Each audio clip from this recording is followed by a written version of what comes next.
Namaste. In this session, we are going to look at splitting up of data frames. Now, we will basically answer three main questions regarding this topic, which are the why, the how, and the when. First, we'll look at why do we need to split up data frames. Now, to answer this, let us think of a simple analogy. A student has his exam in a couple of days. So to prepare for this exam, he has all the reference material, all his notes, all the textbooks he needs for the exam. Okay, so he will study from those materials, and on the day of the exam, he will go to the exam center and he will see a completely new set of questions waiting for him, which he will solve. So this is exactly how a machine learning model works.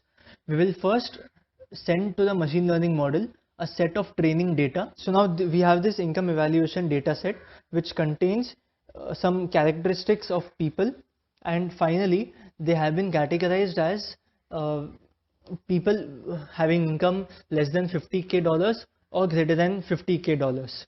Okay, so these are our feature columns and this is our dependent column. Okay, so now like the student who has data with him to prepare for the exam, so these are the questions with the student, and this is the result that he knows that what is the particular answer to each question.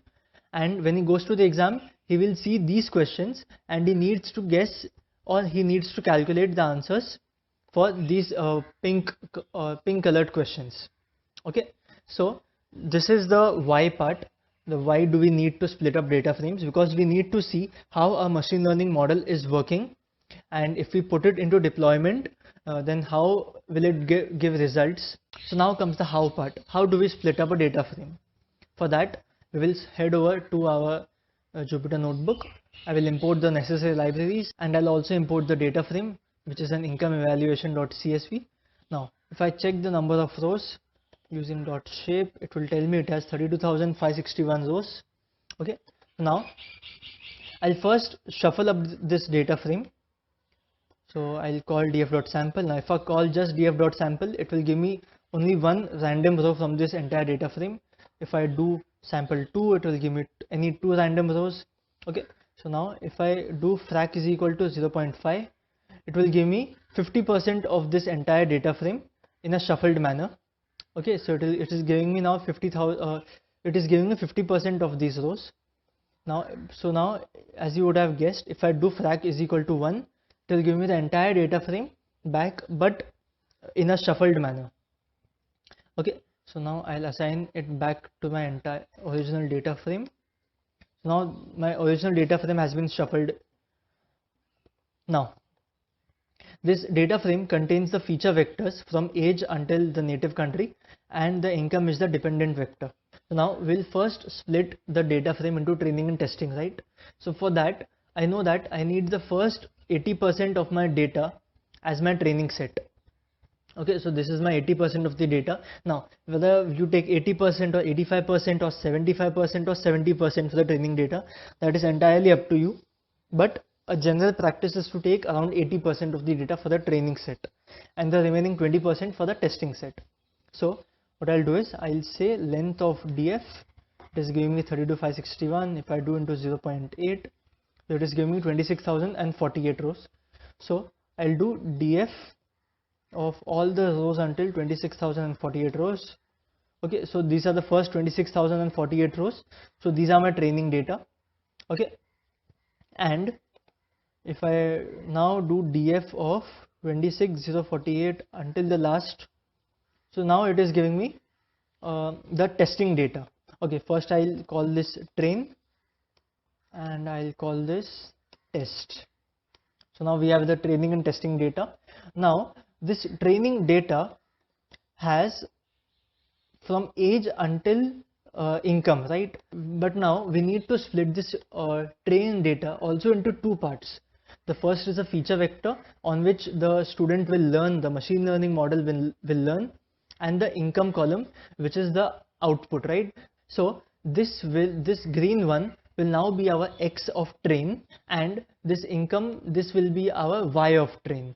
Okay, so I'll say, first I'll say dot head to save some space. Now I'll say x underscore train will be equal to, from my age column until the native country column, this will be my X train. Okay, so I'll simply say train dot drop the income column, and from what axis? Axis is equal to the column axis. So now this is my X train. Oh, it is showing me income not found in axis. Okay, so now why do you think it is telling me that income is not found in axis? Right, so if I check what this train dot columns is, it will tell me that these are the columns, but do you see there are some extra spaces here before every column name, right? So this is some impurity in the data. Okay, so we need to first remove this impurity. So what I'll do is I'll say train dot columns dot stringify. I'll first stringify it, and then I'll say dot left strip. If I do that, so now you see all those spaces have been removed. Now I'll assign it back to my train. Okay, I'll similarly do this also for the testing data, because the columns are the same. Very good. Now if I execute this X train, it will execute properly. Now if I check my X train dot head, it will tell me that X train dot head is running from age until the native country column. Now I need to make a Y train column, or a Y train series basically. So my Y train will be my train dot income. Okay, so this is my Y train now. So I have successfully split up this whole training data into again two parts, the feature vector and the dependent variable column. Similarly, I now need to split up the testing data into, so this will be my X test and this will be my Y test. So I'll quickly do it. So I'll say, so this is my testing, right? What I need here is X underscore test is equal to test dot drop income from the axis. Now instead of saying 1 here, I'll say axis is equal to columns. They both are the same thing. Okay, so you can specify either axis is equal to columns or axis is equal to 1. So if I check my X test now, it will tell me that it is running from age until native country. And now my Y test, that will be my test dot income. Very good. So now we have successfully split our data frame into training set and testing set. Okay, so now we'll look at a second method for doing the same thing, and that is a functionality provided by scikit-learn, which is, I'll first say from sklearn dot model selection import train test split.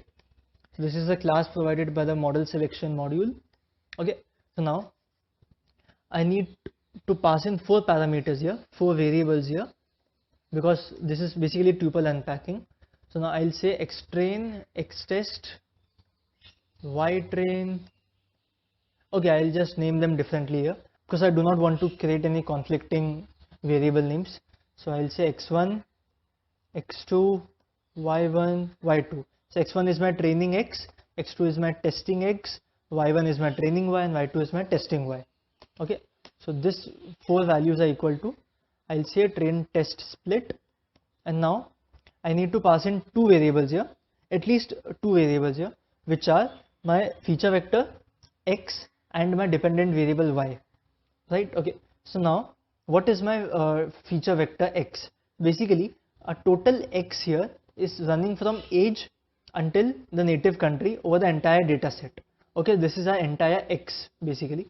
So what I'll do is I'll first define an x variable here. I'll say x is equal to df dot drop. Okay, so now this df is the shuffled one, so I'll again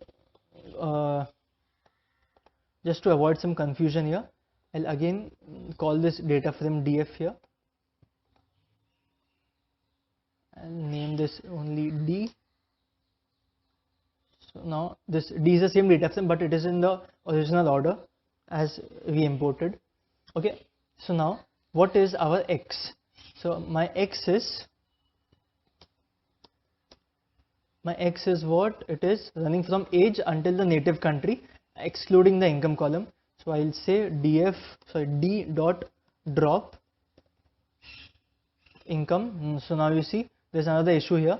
If I say just income, it will not execute because there's a space in this income by default. I need to give that, and I'll tell it access is equal to 1, and my y will be equal to d of income. Okay, very good. So now this is my x and y. If I check x will have all the rows of the entire data frame from age until the native country column, and y will be my entire dependent variable column. Okay, so now I'll say x, which is my feature vector x, then my dependent variable y, and now I can pass in here a test size variable, which I will say give me 0.2. So if I say 0.2, then scikit-learn will automatically understand that if my test size is 0.2, then my training size will be 0.8. Okay, so which is basically what we did before here. We took 80% of the data.